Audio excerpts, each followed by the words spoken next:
learn how we also can do the same thing on the roofs through graphical estimation that we did through the rooms. So I think everyone set up one called roofs yesterday. Go ahead and just open it. Open up your roof. So far, what's the favorite thing you've learned?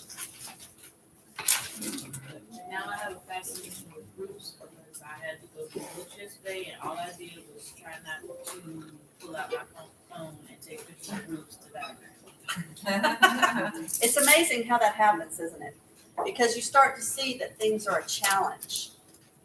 Someone else was showing me pictures of a roof and looking at it, different eave heights, different this, different that. And that is how you become even more proficient in doing this. You draw the interior of your own homes. You go out and take pictures of the exterior. Set a slope, see what you can do, even though it's a little harder because you're not seeing it from up on top of the roof. There are still ways for you to draw that roof. And I'm going to show you just a simplistic method today. I don't recommend you do it all the time in the field, but if you have a situation where a roof, for whatever reason, is not accessible, but you can get up to the eave line and you've taken photos, I'll show you today how we can go around and we can actually create a footprint and that you could actually draw a roof to that footprint. And you'll be close as long as it's not a large cut-up roof. Okay? So we have someone who now has a fascination with roofs and wants to stop along the way home to start taking pictures. Who else? What is something else that someone has really valued so far that you're learning? Nothing? And I have failed. Bring up ideas. All of it. It's valuable. It's very interesting. The rooms, like that room. The creativity. It is a creative element, isn't it? I mean, it has to be correct, but there's still a creative element to it, especially when you begin to add all the additional items that the system allows you to. What'd you think about those macros that we draw? Yeah, go back to not being a plumber and letting the system tell us what needs to take place if we're having to go in and do rough in and replumb an area. How about electrical? How about insulation? None of us in this room, I believe, are experts in those fields, but the system, based on that building code, can tell us how to do it. You know anything about roof?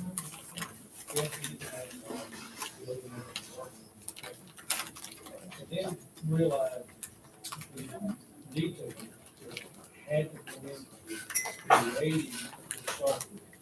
It gives you a price and breakdown and detail, not only here, but geographic Absolutely.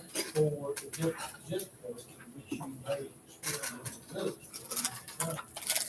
It's a real incredible.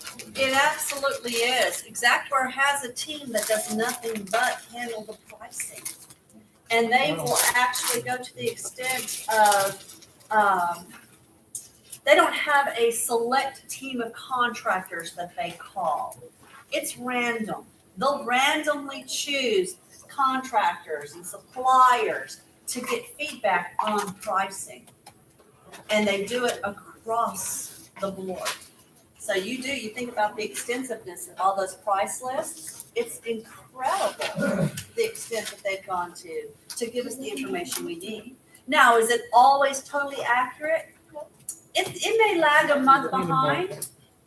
The reason is if we have a hurricane event today, the price list today isn't going to reflect the astronomical increase of those materials that begins to take place 30 days later until 30 days. They have their set times when they get that information, bring it in, but here's how interactive they are. This is what amazes me, is that if we've got a contractor out there that, they've dealt with and everything else, they can call in and say, the pricing that your system is allowing for a piece of sheathing You've got $25. I can't even buy it for 32 anymore.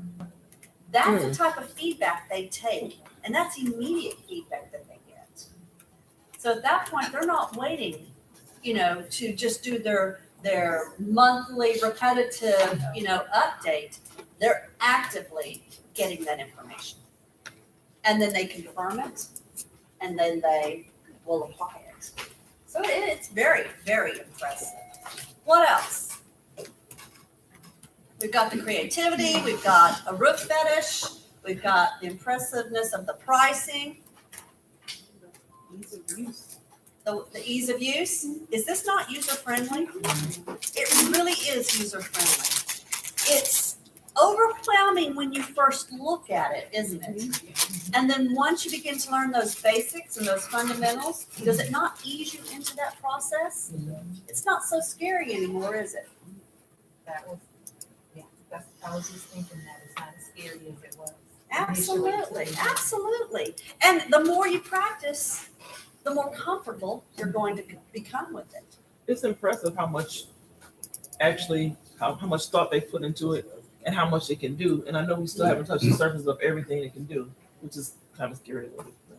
Well, and I'll tell you, honestly, there are a lot of adjusters in the field that have been out there for years and years that have their set area that they go into. They have no clue that the system has even more opportunities. But what they're already using takes care of the job they have.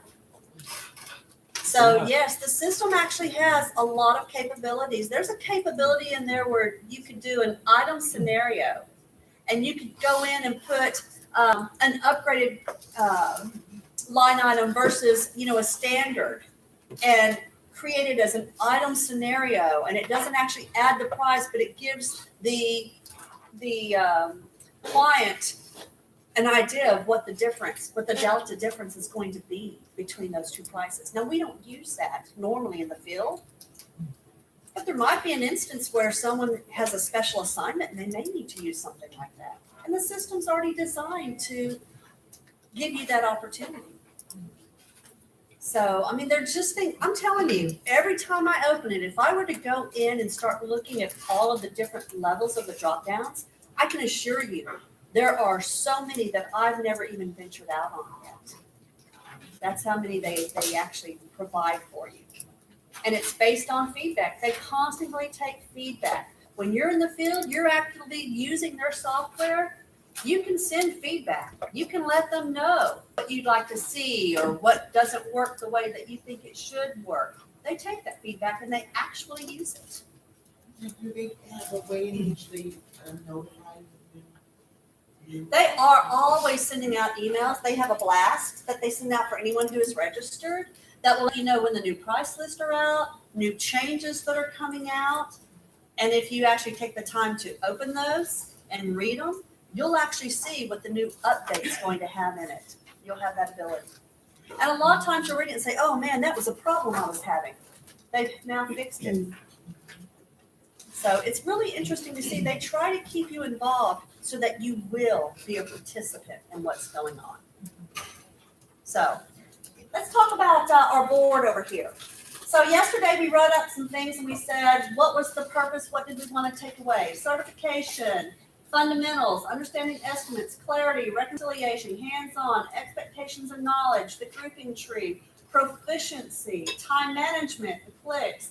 I've also added things I've learned.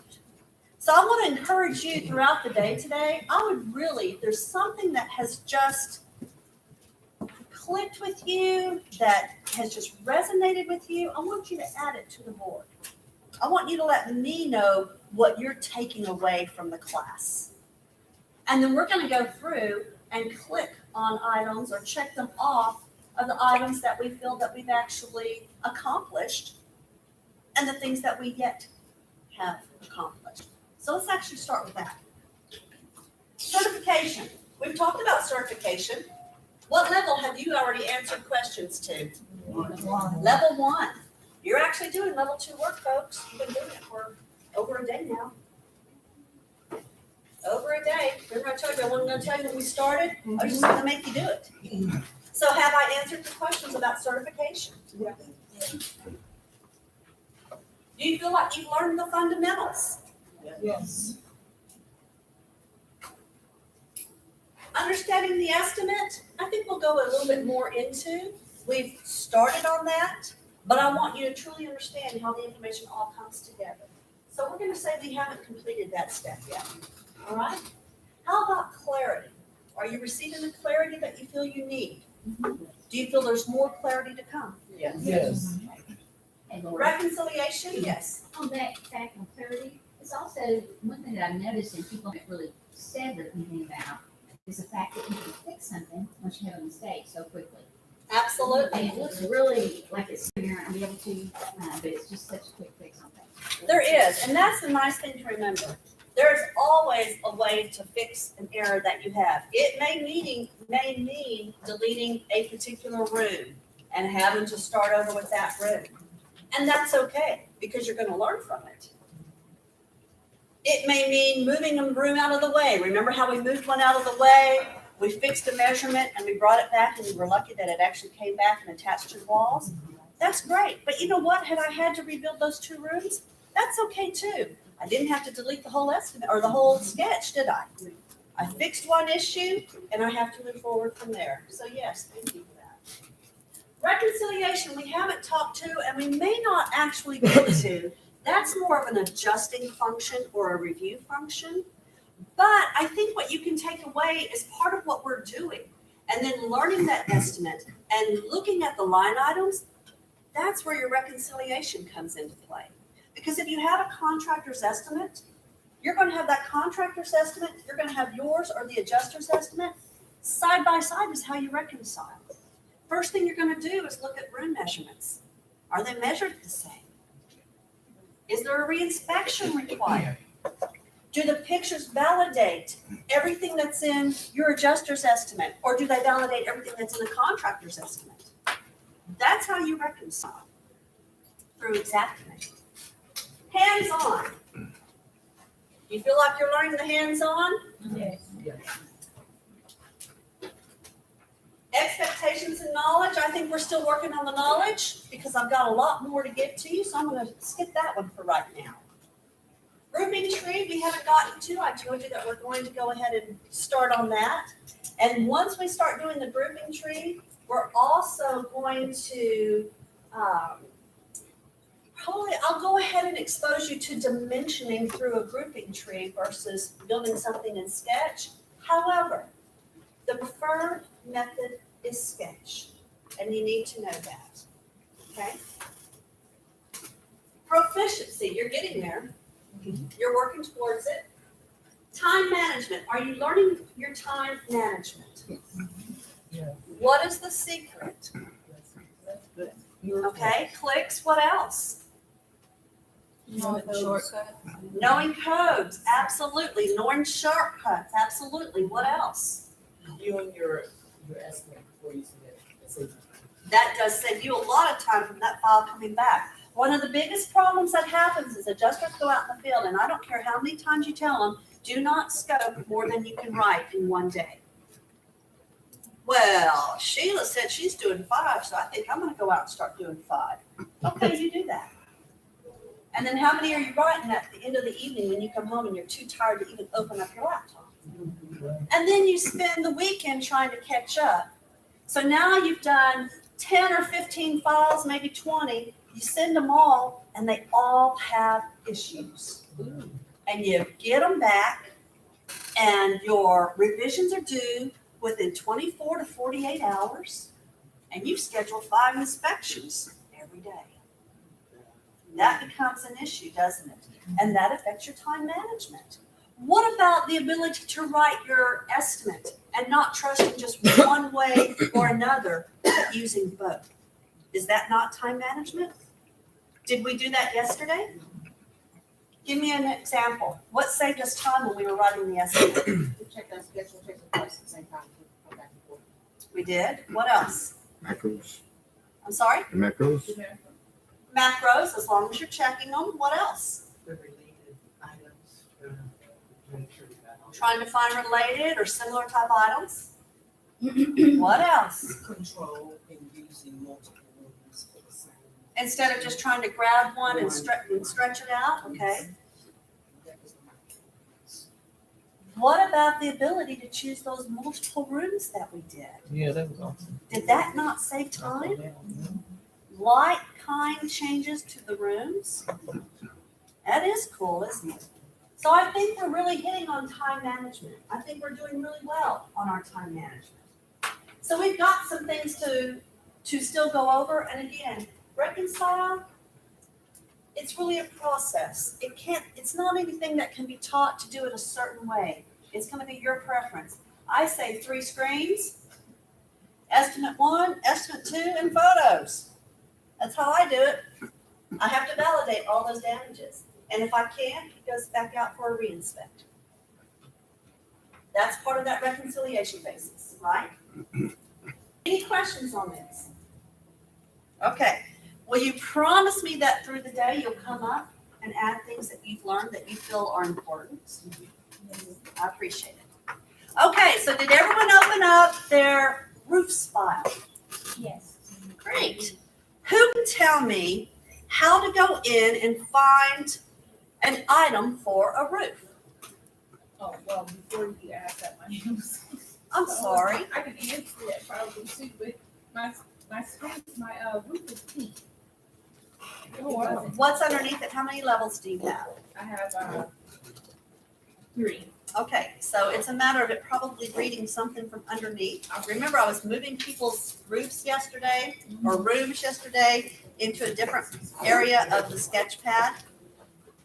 So just do, So lasso it.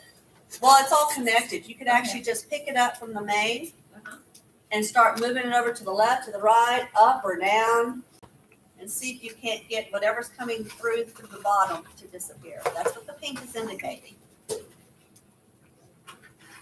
You need me to help?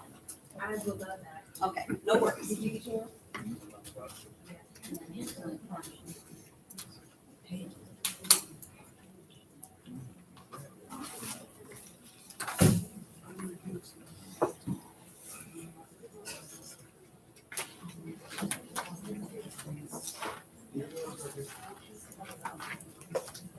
It was 107. 107 we did. Thank you. I think. No problem. You're right. Thank you.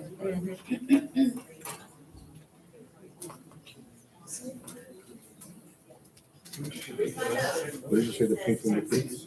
So, She had a couple levels or something up, and so she just told her to lasso it and kind of move it around. I guess it'll take it off. I don't know. It's like 3 or 4 weeks. Okay.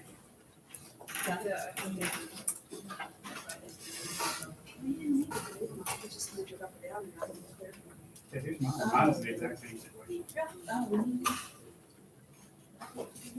I was driving home